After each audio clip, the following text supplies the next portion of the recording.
Telefone Preto é um filme que tá todo mundo falando dele, que mistura serial killer de crianças com sobrenatural, mas será que esse filme realmente é baseado em fatos reais? É isso que a gente vai ver agora.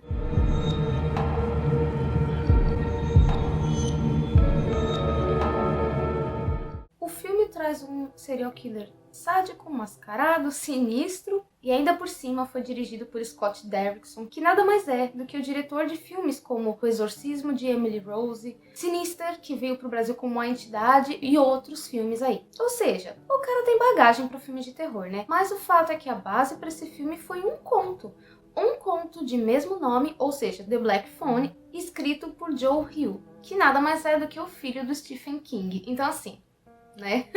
Toda uma galera aí de peso para fazer o filme acontecer. Mas o fato de ter sido baseado num conto, ou seja, uma história ficcional, não significa que o filme não tenha também uma pitada de acontecimentos reais. O próprio sequestrador do conto, né, a figura dele teria sido inspirada no John Wayne Gacy, que é um serial killer extremamente conhecido, que sequestrou, torturou e matou pelo menos 33 garotos nas décadas de 60 e 70, tanto que no roteiro original do filme, ao invés de ter todas aquelas máscaras, o assassino seria um palhaço, assim como Gacy. Mas, segundo uma entrevista do diretor, quem barrou essa ideia do palhaço foi justamente Joe Hill, o que fez com que eles construíssem o vilão como uma espécie de mágico. E aí, pensando nessas adaptações, veio a ideia das máscaras para tentar expressar a personalidade ou o que o sequestrador estava sentindo.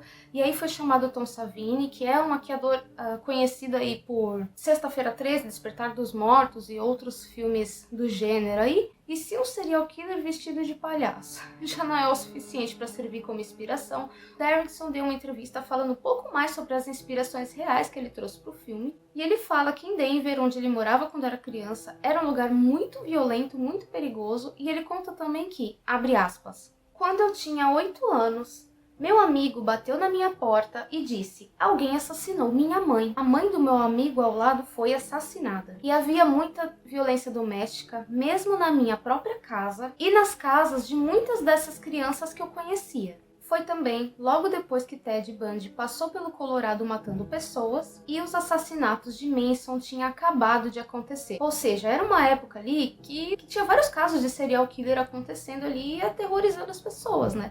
Hoje em dia a gente vê muitos casos, porque existe a internet, a gente tem acesso à informação, mas naquela época não tinha tanta informação como tem hoje, e ainda assim estavam começando a brotar vários casos.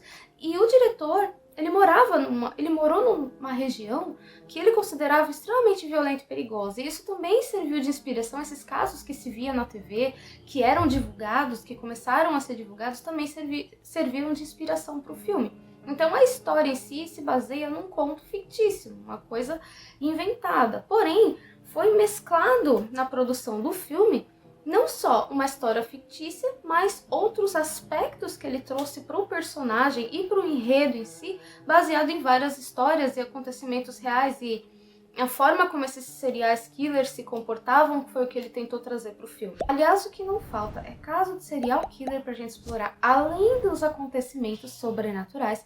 Então, se você curte, já se inscreve no canal que eu vou trazer vários desses casos separadamente. Mas voltando aqui para o foco do nosso vídeo, e ele continuou dizendo ainda que eu tentei trazer esse ambiente de forma realista para o filme, senti que tinha muito trabalho em lidar com aspectos do meu passado e o impacto que isso teve na minha vida e em quem eu estava me tornando. Foi gratificante ter um lugar para voltar ao passado e falar sobre isso. E a parte sobrenatural em si, até o presente momento, eu não encontrei nada que aponte que o diretor se inspirou também em algum caso específico real, apesar de sabermos que existem muitos relatos de ligação sobrenatural aparecendo por aí. E se você se interessa por esses casos, já se inscreve que eu vou trazer vários casos reais sobre isso aqui pro canal e comenta aqui embaixo se você gostou ou não desse filme. Falou? Fui!